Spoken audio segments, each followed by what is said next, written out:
Halo. Assalamualaikum warahmatullahi wabarakatuh. Perkenalkan, nama saya Windari Cynthia dengan NIM 0111242121. Saya merupakan mahasiswi Universitas Islam Negeri Sumatera Utara, Fakultas Komunikasi dan Dakwah, Program Studi Komunikasi dan Penyiaran Islam. Video ini dibuat untuk penyelesaian tugas Al-Hadis mata kuliah ilmu hadis dengan dosen pengampu Bapak Haji Muhammad Iqbal Abdul Muin, LCMA. Oke, langsung aja kita ke slide yang pertama.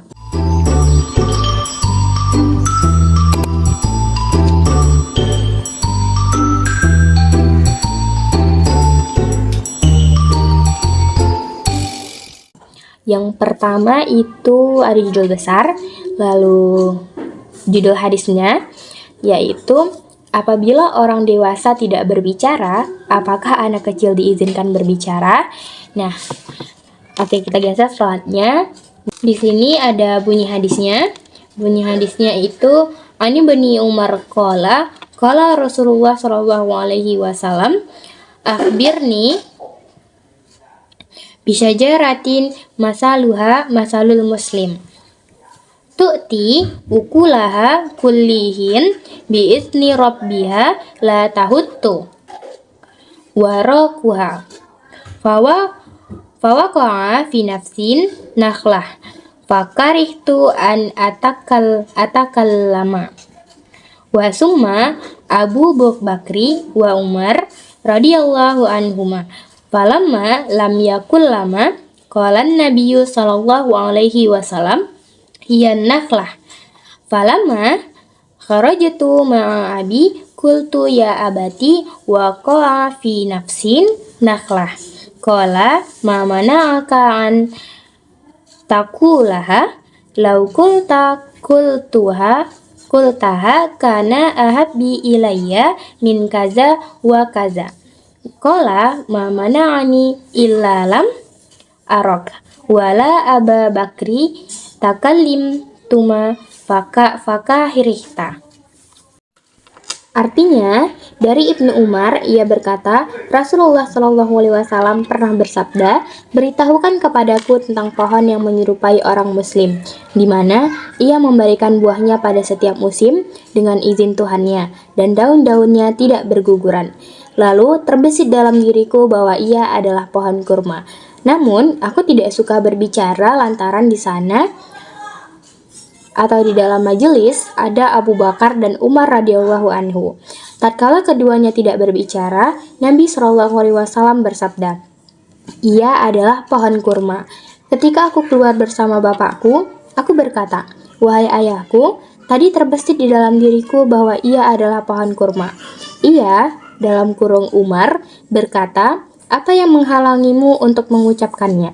Andai engkau mengatakannya, niscaya ia lebih aku sukai daripada ini dan ini."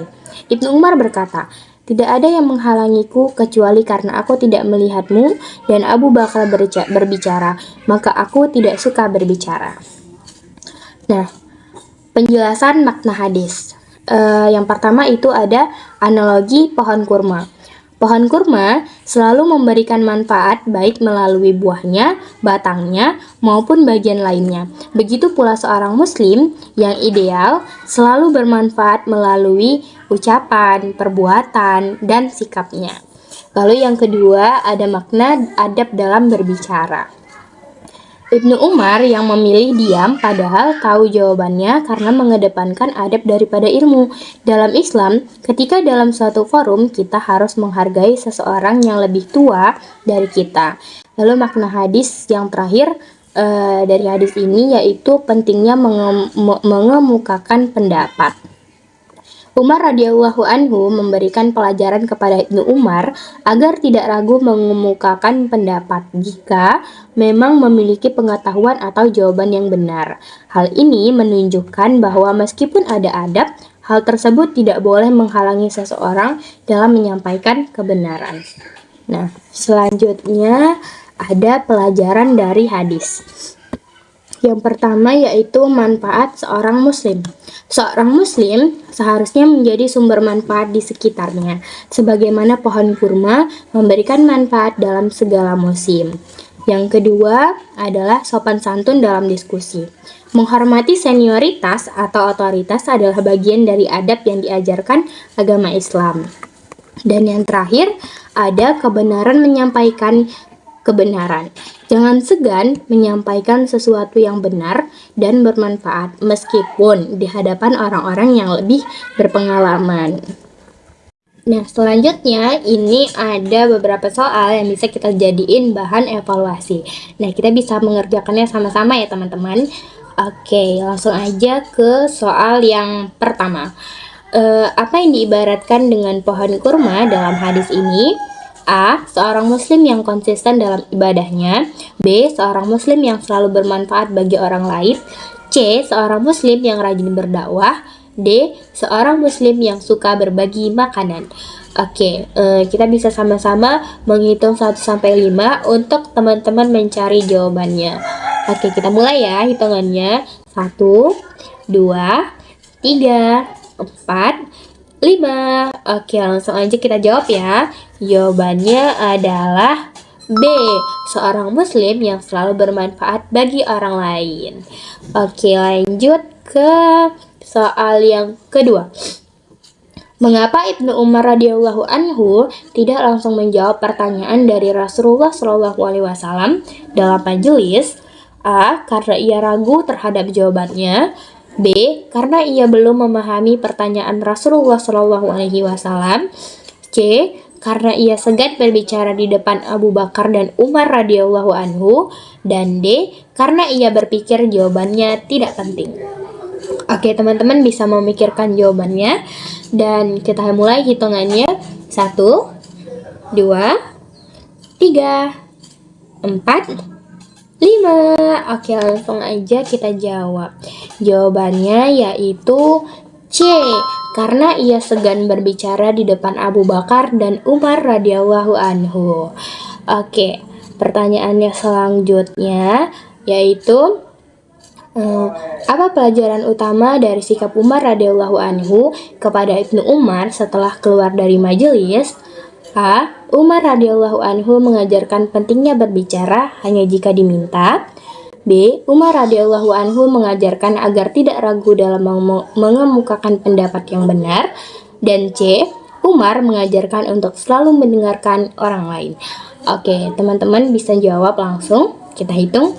1, 2, 3, 4, 5. Oke, jawabannya yaitu B. Umar radhiyallahu anhu mengajarkan agar tidak ragu dalam mengemukakan pendapat yang benar. Oke, pertanyaan selanjutnya. Apa yang bisa kita pelajari dari sikap Ibnu Umar dalam hadis ini? A. Seorang muslim harus selalu bicara tanpa ragu. B. Sopan santun dalam berbicara adalah adab dalam Islam. C. Menahan diri dari berbicara lebih baik daripada berbicara. Dan D. Jawaban yang benar seharusnya tidak perlu dipertimbangkan. Oke, langsung aja teman-teman bisa nyari jawabannya. Kita mulai hitungannya. 1, 2, 3, 4, 5. Jawabannya B, yaitu sopan santun dalam berbicara adalah adab dalam Islam. Nah, pertanyaan terakhir nih. Apa nilai adab yang ditunjukkan oleh Ibnu Umar radhiyallahu anhu dalam majelis tersebut? A. Mendahulukan orang lain dalam berbicara. B. Menjaga rahasia Rasulullah shallallahu alaihi wasallam. C. Tidak berbicara tanpa izin Rasulullah shallallahu alaihi wasallam. Dan D. Menjauhkan diri dari perdebatan dalam majelis. Oke, kita hitung. 1, 2, 3, 4, dan 5. Oke, langsung aja jawabannya yaitu A. Ya, mendahulukan orang lain dalam berbicara. Nah, selesai soal-soalnya tadi. Masuklah kita ke bab kesimpulan. Semoga teman-teman dalam menjawab soal tadi benar semua ya. Oke, kesimpulannya yaitu hadis ini mengajarkan bahwa seorang muslim ideal seperti pohon kurma, bermanfaat, konsisten, dan kokoh dalam iman. Islam menekankan pentingnya adab berbicara, seperti menghormati yang lebih tua tanpa menghalangi keberanian menyampaikan kebenaran dengan sopan. Seorang muslim diharapkan selalu menjadi sumber manfaat bagi orang-orang sekitar. Nah, demikianlah yang dapat saya sampaikan, kurang dan lebihnya saya mohon maaf. Saya akhiri dengan wabillahi taufiq wal hidayah. Wassalamualaikum warahmatullahi wabarakatuh.